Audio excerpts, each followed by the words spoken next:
But दोस्तों broker खुश नहीं थे। तो दोस्तों ब्रोकर ने नई एक्सचेंजी खड़ी कर दी। अगर ये सेबी स्टेप लेती है तो ये एक मेजर चेकमेट हो जाएगा पूरे के पूरे ब्रोकिंग इंडस्ट्री के लिए।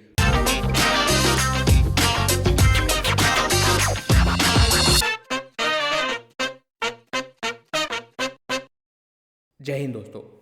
दोस्तों 2025 का नया साल शुरू हो चुका है, तो आप सभी को इस नए वर्ष की बहुत बहुत शुभकामना। दोस्तों नए साल में हम कई प्रकार के रेजोल्यूशन लेते हैं, कई प्रकार के हम गोल डिटरमाइन करते हैं। दोस्तों हम चाहते हैं कि इस साल आप अपने रेजोल्यूशन लिस्ट में एक रेजोल्यूशन और भी ऐड करें। वो है अपने एक किसी दोस्त को या परिवार में ऐसा कोई एक व्यक्ति हो जो ट्रेडिंग करता हो, उसको इस ट्रेडिंग के दलदल से बाहर निकालें। ये एक गोल आपको इस साल एक व्यक्ति के लिए ज़रूर करना है।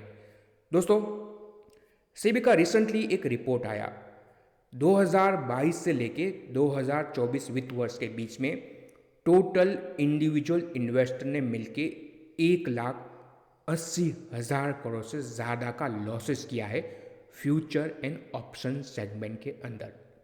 दोस्तों जब भी आप अपने डीमेट अकाउंट में लॉगिन करते हैं तो ये जैसे कि आप अपने स्क्रीन पे देख रहे हैं, ऐसा आपको एक रिस्क डिस्क्लोजर अब दिखता होगा। पिछले 6-7 महीनों से ये आता जा रहा है, जिसमें लिखा है 9 में से 10 में से 9 ट्रेडर लॉस करते हैं। एवरेज लोग तकरीबन 50,000 से ज़्यादा का लॉस कर रहे हैं।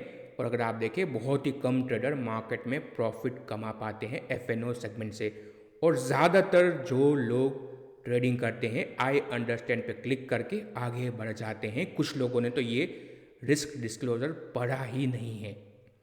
तो दोस्तों कई सारे इवेंट हुए हैं 2024 के अंदर, जिसके कारण अगर आप देखें ट्रेडिंग की दुनिया में बहुत बड़े चेंज आने वाले हैं। तो इसके बारे में आज हम चर्चा करेंगे। दोस्तों ये पूरा खेल क्या है, क्यों ट्रेडिंग इतना पॉपुलर हो गया इंडिया के अंदर, क्यों ट्रेडिंग से नॉर्मल रिटेल इन्वेस्टर ज़्यादातर लॉस ही करता है, इसके बारे में चर्चा करने वाले हैं। इसके अलावा सेबी ने क्या क्या मेजर स्टेप लिए 2024 के अंदर ट्रेडिंग को कम करने के लिए, उसके बारे में भी चर्चा करेंगे।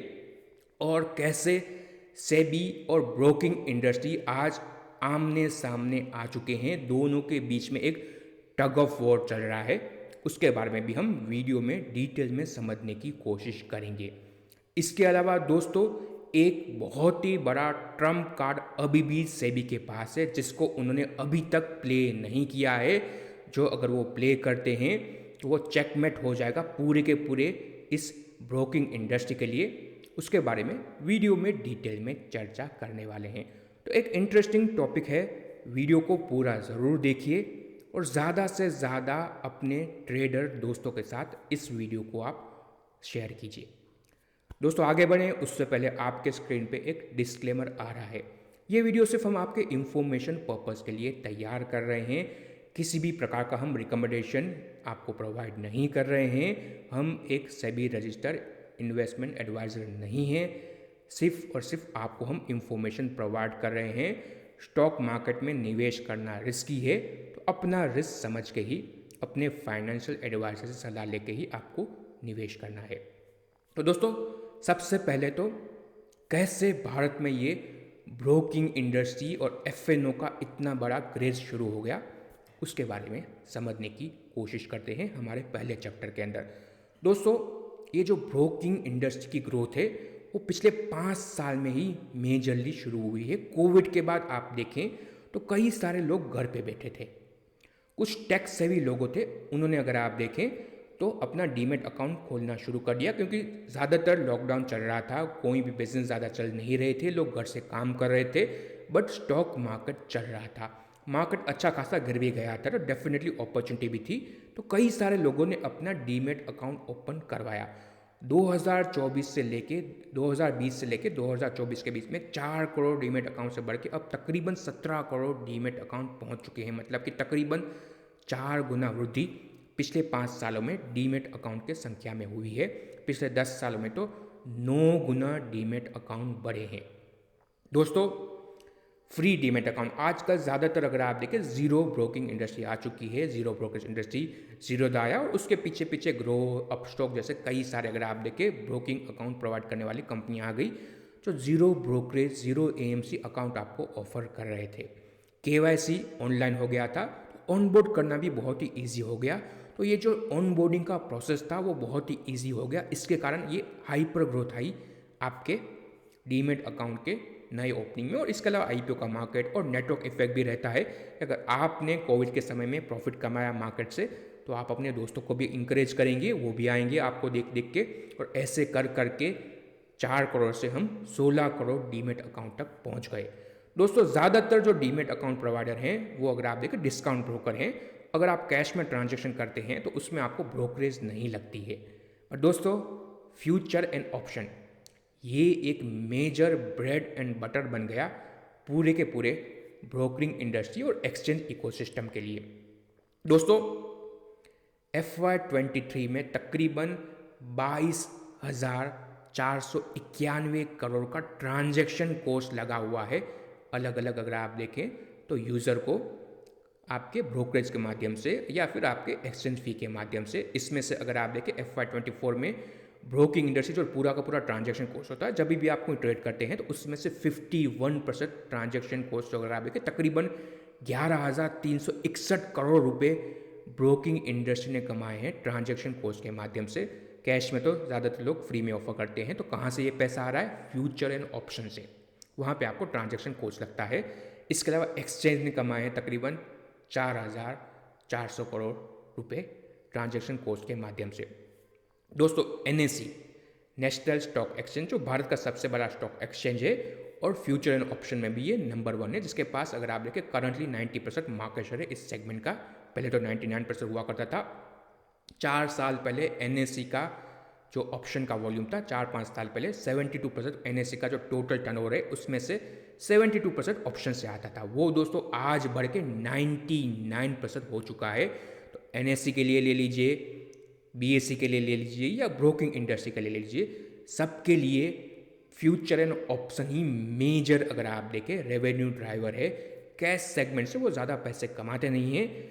आप ट्रांजैक्शन करते रहे, आप ट्रेडिंग करते रहें, तभी उनकी दुकान चलती रहेगी दोस्तों। बट ये ज़रूरी नहीं है कि जो ब्रोकर है वो पैसे कमा रहा है तो उसके लिए उनके जो यूज़र है उनको पैसे कमाना ज़रूरी है।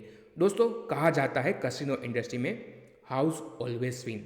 दोस्तों आप ब्रोकिंग में, ट्रेडिंग में पैसे कमाए न कमाए, आप फ्यूचर एंड ऑप्शन में ट्रेडिंग कर रहे हैं, आपने प्रॉफिट किया, आपने लॉस किया, दोनों के दोनों ऊपर पे आपको ट्रांजैक्शन कॉस्ट तो पे करना ही है।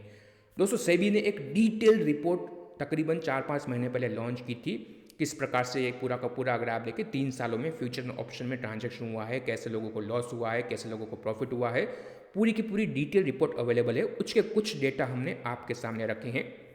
फ्यूचर एंड ऑप्शन में क्यों मेजॉरिटी इन्वेस्टर लूज कर रहे हैं और कौन जीत रहा है यहाँ पे। दोस्तों 90% जैसे कि आपको हर बार डिस्क्लोजर मिलता है लॉग इन करने पे, तकरीबन 90% individual investor future and option में लॉस ही कर रहे हैं। दोस्तों ये पूरा का पूरा डेटा सेबी ने ही प्रोवाइड किया है।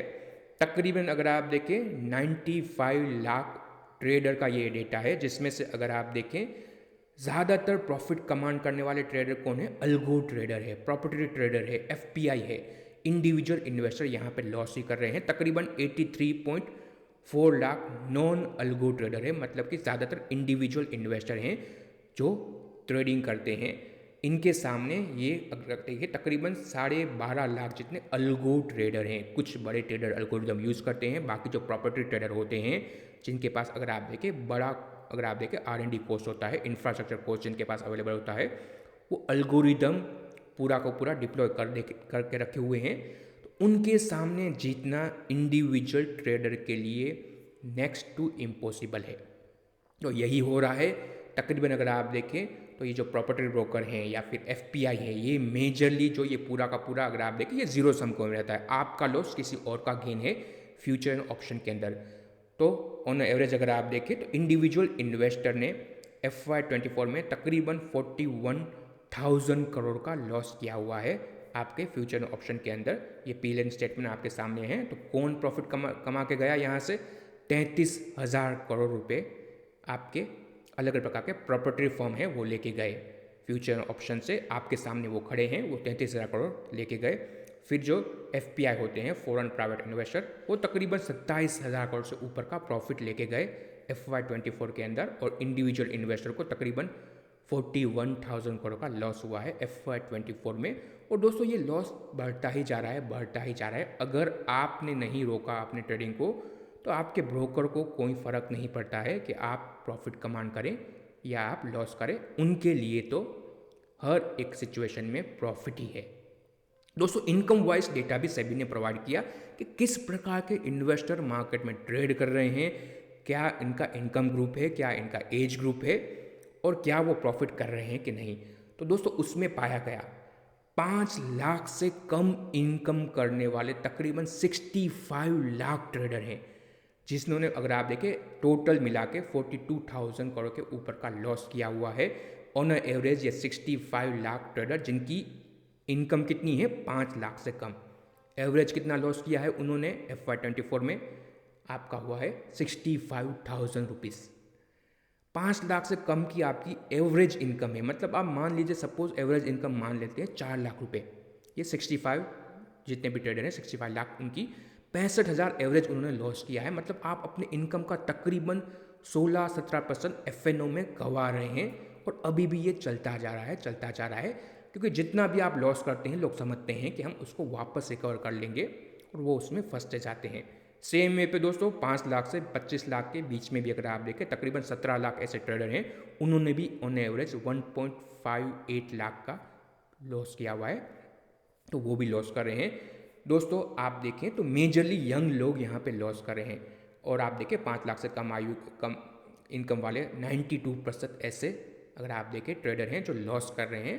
तो लॉस ज़्यादातर लोग कर रहे हैं। इसमें अगर आप देखें जो वेरी हाई इनकम, मतलब 1 करोड़ से ऊपर की जिनकी इनकम है, उन्होंने FY24 में एग्रीगेट लेवल पे तकरीबन 240 करोड़ का प्रॉफिट किया है। डेफिनेटली उनके पास अच्छा खासा एक्सेस है, उनके पास ब्रोकिंग इंडस्ट्री का अच्छा खासा कनेक्शन रहता है। मे बी उनमें से कई सारे लोग अगर आप देखें आजकल अल्गोरिदम भी पेड मिलने लगे हैं, तो वो भी शायद वो यूज़ कर रहे होंगे। तो वेरी हाई इनकम ग्रुप वाले कुछ ऐसे सक्सेसफुल ट्रेडर हैं जो अल्गोरिदम यूज़ करके अपना अगर आप देखें प्रॉफिट कमान कर पा रहे हैं। बट मेजरली अगर आप देखें पॉपुलेशन आपके FNO में लॉस ही कर रही है। दोस्तों ये पूरा का पूरा गेम चल रहा था। सेबी दूर से देख रही थी, कुछ धीरे धीरे सेबी स्टेप ले रही थी, जैसे कि आपको रिस्क डिस्क्लोजर देना कंपलसरी कर दिया गया। फिर मार्जिन ट्रेडिंग में अगर आप देखें 100% मार्जिन कर दिए गए, और भी कई सारे स्टेप सेबी ने लिए। फिर भी ये ब्रोकिंग का पूरा गेम कम नहीं हो रहा था। नए नए अगर आप देखें लोगों को ऑनबोर्ड किया जा रहा था, और भी अगर आप देखें कई सारे मीडियम से इसको अगर आप देखें और भी ग्लैमराइज किया जा रहा था। तो डेफिनेटली ये पूरे के पूरे प्रोसेस का एक ना एक दिन पे एक बड़ा रिएक्शन आना था। तो दोस्तों सेबी ने इस पे अपना एक्शन ले लिया। अक्टूबर 24 को सेबी का एक सर्कुलेशन आता है। दोस्तों सेबी के इस सर्कुलेशन में सेबी ने कई सारे स्टेप लिए फ्यूचर एंड ऑप्शन में वॉल्यूम कम करने के लिए, लोगों का पार्टिसिपेशन थोड़ा कम करने के लिए सेबी ने कई सारे स्टेप लिए। वो सर्कुलेशन अवेलेबल है, सर्कुलर सेबी के वेबसाइट पे आप चेक कर सकते हैं। उसमें से सबसे बड़ा इम्पैक्टफुल सर्कुलर था, वो था वीकली एक्सपायरी को कैटर करना। दोस्तों इस सर्कुलर से पहले NSE और BSE अपने वीकली एक्सपायरी ऑफर कर रहे थे। NSE के पास 3 वीकली एक्सपायरी थी, निफ्टी 50, बैंक निफ्टी और Nifty mid cap index. BSE के पास भी 2 वीकली एक्सपायरी थी, सेंसेक्स 50 और BSE बैंक एक्स। सेबी ने ये सर्कुलर लाया और कहा कि आप ये जो पूरा का पूरा कर रहे हो काम, वो सही नहीं है। खेलो इंडिया खेलो आप नहीं कर सकते हो। सेबी ने बड़ा स्टेप लिया, ये एक्सचेंज को मैंडेट किया, रेगुलेशन लाया कि एक एक्सचेंज पे एक ही वीकली एक्सपायरी हो सकती है। NSE और BSE जो 3-3, 4-4 वीकली एक्सपायरी चला रहे थे और लोगों को ग्लैमराइज कर रहे थे, एक लास्ट दिन पे अगर आप देखें बड़ा वॉल्यूम हो रहा था, पूरा स्पेकुलेशन गेम चल रहा था, लोग वहाँ पे करोड़ों गंवा रहे थे। और इस वीकली एक्सपायरी के पूरे गेम को सेबी ने यहाँ पे ख़त्म कर दिया। निफ्टी बैंक निफ्टी एनएससी का जो सबसे पॉपुलर इंडेक्स था बैंक निफ्टी, जिसमें सबसे ज़्यादा वॉल्यूम होता था, एनएससी को उसको ड्रॉप करना पड़ा। अब एनएससी के पास एक ही वीकली एक्सपायरी है निफ्टी 50 की, और बीएससी के पास है एक वीकली एक्सपायरी है, वो है सेंसेक्स 30 की। दोस्तों तो ये एक बड़ा सेबी का स्टेप था, पर दोस्तों पिक्चर यहाँ पे ख़त्म नहीं होती है। ब्रोकिंग इंडस्ट्री का ब्रेड एंड बटर है आपका ऑप्शन। उनको बहुत बड़ा, अगर आप देखें, पैसे कमाने का एक लत लग गया कि लोग ज़्यादा से ज़्यादा ट्रेड करेंगे, ज़्यादा से ज़्यादा ब्रोकर इनकम मिलेगी। बट अगर वीकली एक्सपायरी ख़त्म हो गई तो उनके लिए मेजर इम्पैक्ट आने वाला था। पर दोस्तों यहाँ पे जैसे हमने बताया, पिक्चर अभी बाकी है। दोस्तों एनएससी ने डेफिनेटली अपना वीकली एक्सपायरी ड्रॉप किया, निफ्टी 50 को ही रखा। बीएससी ने भी अगर आप देखें अपना बैंक एक्सपायरी ड्रॉप किया, और उन्होंने भी अगर आप देखें सेंसेक्स का रखा। बट दोस्तों ब्रोकर खुश नहीं थे। तो दोस्तों ब्रोकर ने नई एक्सचेंज ही खड़ी कर दी। मे भी पिछले 2-3 दिनों में आपने ये न्यूज़ सुनी होगी। मेट्रोपोलिटन स्टॉक एक्सचेंज वापस न्यूज़ में आना शुरू हो गई। 1-2 रुपये पे वो जो शेयर ट्रेड करता था वो 15, आजकल 13-15 रुपये के आसपास ट्रेड कर रहा है। अभी लिस्टेड नहीं है कंपनी, बट अनलिस्टेड मार्केट में वो ट्रेड होता है। 2 रुपये का शेयर 13 रुपये पहुँच गया एक वीक के अंदर। क्यों हुआ दोस्तों? सेबी ने ब्रोकर से उनकी एक्सपायरी छीन ली थी। उनका एक बहुत बड़ा, अगर आप देखें, पैसे कमाने का जरिया छीन लिया था। तो ब्रोकर भी शांत नहीं रहने वाले थे। इसमें एक लूप होल था। एक एक्सचेंज में एक ही वीकली एक्सपायरी रखी जा सकती है, पर दोस्तों ऐसा कहीं नहीं कहा गया है कि आप तीसरी एक्सचेंज खड़ी नहीं कर सकते हैं। और ऑलरेडी इंडिया में कई सारे रीजनल एक्सचेंज थे जिनमें अगर आप देखें काम नहीं हो रहा था। तो ऐसी एक रीजनल एक्सचेंज है मेट्रोपोलिटन स्टॉक एक्सचेंज, जिसको फंड कर दिया कई बड़े बड़े ब्रोकर ने। तकरीबन 190 करोड़ रुपए एमएससी ने, अगर आप देखें, मार्केट से उठाए, जिसमें कौन कौन सपोर्ट प्रोवाइड किया। तो ग्रो की अगर आप देखें पेरेंट कंपनी है, उन्होंने सपोर्ट प्रोवाइड किया, आपके नाम आ रहा है। फिर कामत ब्रदर जो जीरोधा के हैं, उनकी भी अगर आप देखें इन्वेस्टमेंट नाम है। रेन वाटर, उन्होंने भी अगर आप देखें पैसे यहाँ पे दिए। शेयर इंडिया सिक्योरिटी, ये भी एक बहुत बड़ा अल्गो ब्रोकर है, उन्होंने भी यहाँ पे अगर आप देखें फंडिंग दी। तो एमएससी को फंड किया गया है अब, ताकि वो अपने इंफ्रास्ट्रक्चर पे, अपने पूरे इकोसिस्टम पे वापस काम करे, और वो अगर आप देखें अपना अब वीकली एक्सपायरी लेके आने वाले हैं। दोस्तों एमएससी एक पुरानी स्टॉक एक्सचेंज है, ज़्यादा काम नहीं होता है, बट अब इसको पैसे मिल गए हैं। इनका भी जैसे निफ्टी 50 इंडेक्स है, एमएससी का भी एसएक्स 40 इंडेक्स है, जो भारत की 40 बड़ी लार्ज कैप कंपनी है, उसका ये इंडेक्स है। आपके सामने कंस्टिट्यूट का डेटा भी आ रहा है। तो दोस्तों एमएससी ने भी अनाउंस कर दिया है कि उनकी भी वीकली एक्सपायरी अब फ्राइडे को होगी। एसएक्स 40 की वीकली एक्सपायरी भी होगी और मंथली एक्सपायरी भी होगी। और दोस्तों सूनर और लेटर आप अपने जीरोधा टर्मिनल में या फिर ग्रो टर्मिनल में या और भी कोई ब्रोकर का आप डीमेट अकाउंट यूज़ करें, उसके टर्मिनल में आपको अब एसएक्स 40 इंडेक्स भी दिखेगी, उसके भी वीकली कॉन्ट्रैक्ट आपको दिखेंगे। तो वीकली में डेफिनेटली एनएससी का लॉस है, बट दोस्तों उसका अगर आप देखें बड़ा बेनिफिट अब एमएससी को मिलने जा रहा है। डेफिनेटली एनएससी के जो शेयर होल्डर हैं उनके लिए थोड़ा बहुत झटका है, क्योंकि उनका जो एक मेजर रेवेन्यू स्ट्रीम था वो बैंक निफ्टी एक्सपायरी से आ रहा था, वो सेबी ने छीन लिया है। बट वो ख़त्म नहीं हुआ है, ब्रोकरों ने फाइंड कर लिया है लूपहोल, और अब एमएससी में ये एक बड़ा काम होगा। और दोस्तों कोई बड़ी बात नहीं कि और भी कोई रीजनल एक्सचेंज को खड़ी कर दी जाए, ताकि वहाँ पे भी एक वीकली एक्सपायरी का कॉन्ट्रैक्ट लॉन्च किया जा सके। तो दोस्तों ये पूरा का पूरा गेम अभी भी चल रहा है, पिक्चर अभी ख़त्म नहीं हुई है। सेबी और ब्रोकरों के बीच में ये एक बहुत बड़ा टग ऑफ वॉर चल रहा है। सेबी चाहती है कम वॉल्यूम हो आपके फ्यूचर और ऑप्शन सेगमेंट के अंदर। ब्रोकिंग कम्युनिटी चाहती है कि पूरा का पूरा, अगर आप देखें, ये जो जैसे कि जैसे खेल चल रहा है वैसे चलते रहे और उनका प्रॉफिट बरकरार रहे या मे बी और भी बढ़ता जाए। तो दोस्तों जैसे हमने कहा था, यहाँ पे सेबी के पास अभी भी एक बड़ा ट्रम्प कार्ड है। तो वो ट्रम्प कार्ड क्या है दोस्तों? आप में से कुछ लोगों ने एक एडवर्टाइज देखी होगी या कहीं पे आपने डेफिनेटली ये देखा होगा सर्टिफिकेशन। सेबी ने रिसेंटली NISM जो सर्टिफिकेशन प्रोवाइड करने वाली एंटिटी है उसके साथ मिलके एक सर्टिफिकेशन लॉन्च किया है, जिसके ऊपर भी हम डिटेल में वीडियो बनाएंगे। वो है आप देखें तो इन्वेस्टर सर्टिफिकेशन एग्ज़ाम। ये अभी के आप देखिए फ्री एग्ज़ाम है, सेबी ने ये लॉन्च की है, जिनको भी देना है वो दे सकते हैं। दोस्तों बहुत ही ज़्यादा पॉसिबिलिटी है कि जिस प्रकार से ब्रोकर बार बार सेबी को पोक कर रहे हैं, सेबी ये जो सर्टिफिकेशन एग्ज़ाम है, या तो इन्वेस्टर सर्टिफिकेशन एग्ज़ाम जैसे हमने रिसेंटली दी थी वो एग्ज़ाम, या फिर एक दूसरी एग्ज़ाम आती है जो इससे भी डिफ़िकल्ट है, वो है derivative NISM derivative certification exam. इसको सेबी चाहे तो मैंडेटरी कर सकती है। दोस्तों यहाँ पे ब्रोकर कुछ नहीं कर सकते हैं। सेबी नए एक्सचेंज खड़ी करने पे ब्रोकर के सामने कुछ नहीं कर सकती थी, वैसे ही अगर सेबी कोई ऐसी एग्ज़ाम मैंडेट कर दे तो ब्रोकर कुछ नहीं कर पाएंगे और उनके लिए चेकमेट हो जाएगा, क्योंकि 17 करोड़ इन्वेस्टर हैं, तकरीबन 1 करोड़ से ज़्यादा एक्टिव ट्रेडर है, सभी लोग ये एग्ज़ाम दे बहुत ही मुश्किल होता है। ऑनबोर्ड करना इजी था, बट एग्ज़ाम क्लियर करवाना सभी के सभी 1 करोड़ या 2 करोड़ एक्टिव ट्रेडर के लिए मुश्किल हो जाएगा। तो अगर ये सेबी स्टेप लेती है तो ये एक मेजर चेकमेट हो जाएगा पूरे के पूरे ब्रोकिंग इंडस्ट्री के लिए। तो ये सेबी करेगी नहीं करेगी वो बात की बात है। तो दोस्तों फिर से आपको इस साल का रेजोल्यूशन ध्यान में रखना है। 1.8 लाख करोड़ 3 साल में इंडियन रिटेल इन्वेस्टर ने लॉस किया है फ्यूचर ऑप्शन के अंदर।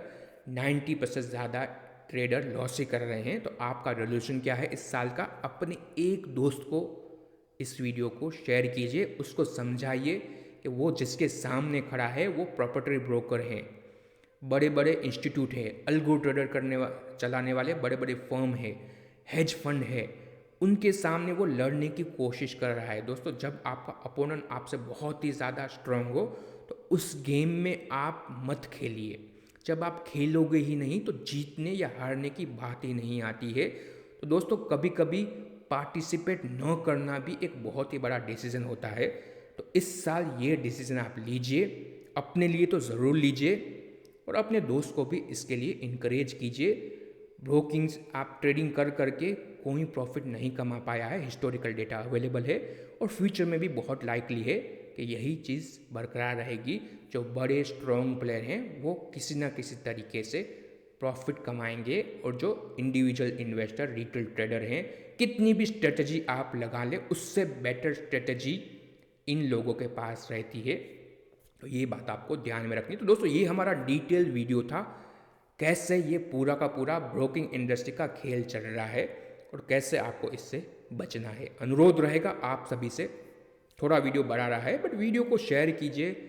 साल की शुरुआत है, हमारा भी एक उद्देश्य था कि साल के शुरुआत में एक ऐसा मैसेज दिया जाए जिसका बेनिफिट ज़्यादा से ज़्यादा लोगों को मिले।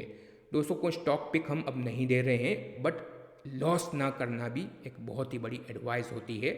तो हमारा यही अनुरोध रहेगा कि अगर आप ट्रेडिंग कर रहे थे तो अब बंद कर दें तो बेटर रहेगा। इन्वेस्टमेंट पे ध्यान दें, म्यूचुअल फंड में निवेश करें या कहीं पे भी अच्छी कंपनियों को समझ के उसमें निवेश करें। इस वीडियो को ज़्यादा से ज़्यादा अपने दोस्तों के साथ ज़रूर शेयर कीजिए और फिर से आखिर में हमारा ये डिस्क्लेमर पढ़ लीजिए। ये वीडियो इन्फॉर्मेशन पर्पज़ के लिए था, कोई भी रिकमेंडेशन हम नहीं दे रहे हैं। स्टॉक मार्केट में निवेश करना जोखिम है, तो अपने वित्तीय सलाहकार से सलाह लेके ही आप निवेश कीजिए। जय हिंद, जय महाकाल।